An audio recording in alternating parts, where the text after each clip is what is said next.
Welcome to this week's Mind Fitness message. This week we're going to be talking about sleep health. So I think it's really important to talk about this because for a lot of people, they just figure, hey, if I can get away with 3 to 4 hours a night, I'm good. Or, if my body only needs 5 hours, then that's what my body needs. In reality, as an adult, we need about 8 to 9 hours of sleep a night. And this is extremely crucial because this is the time that our bodies and our minds take to repair and rest, of course. So just as a kind of a background, our bodies work on a circadian cycle, meaning that our bodies are lined up with the sun and the moon. So we prep for sleep when the sun goes down and when it's dark out, and our bodies naturally wake up when the sun comes up and when there's light. And this has been going on for centuries and centuries and centuries. This is how it's always been. And there's certain hormones that get released within that 24-hour clock, like melatonin gets released towards nighttime. So that is the hormone that allows us to sleep. Some cortisol is lightly released in the morning to sort of gear us up to wake up.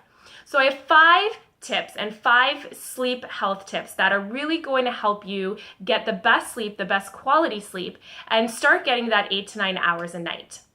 So the first step is to sleep in complete darkness. So because we know that our bodies gear down for sleep when it's dark outside, and back in the ancient days, they didn't have internet or TV or anything. They had no form of entertainment at night. So as soon as the sun went down, people would naturally start to sleep, start to go to bed. So for us, we need to sleep in complete darkness. That light, any light will keep our brain stimulated and telling us, hey, it's still daytime, and we won't get the adequate rest that we need.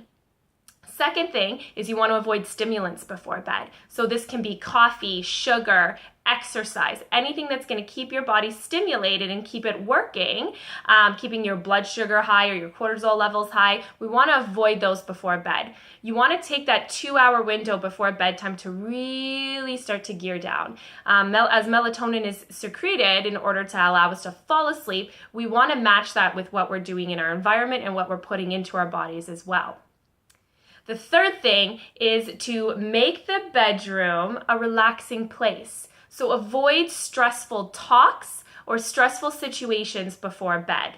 So you don't want to be getting in a fight in bed or talking about heavy work situations in bed. You really want this place to be your sanctuary. No TV would be ideal as well. It goes back to the darkness, but also goes back to stimulating your mind and having possible stressful situations that you're thinking about before bed, because you'll find yourself waking up at 2 a.m. and still thinking about those.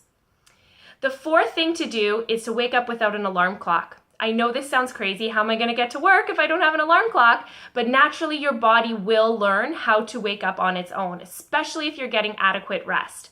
So if you can just avoid that alarm clock and wake up naturally when your body is meant to wake up, like to the sun, this can start to help with that cortisol. Because if you wake up to the sound of a ring, ring, ring, ring alarm clock, that's going to give you this shot of cortisol first thing in the morning, which is no good either.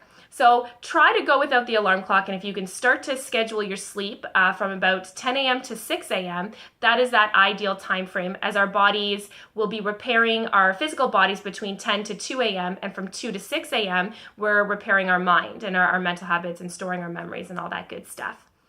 And the last thing is to keep a consistent sleep schedule throughout the week. So our bodies don't know the difference between Saturday night and Wednesday night. So we really need to maintain that consistency throughout the week. So if you're going to be sleeping until noon on a Saturday, that'll really throw you off come Monday morning.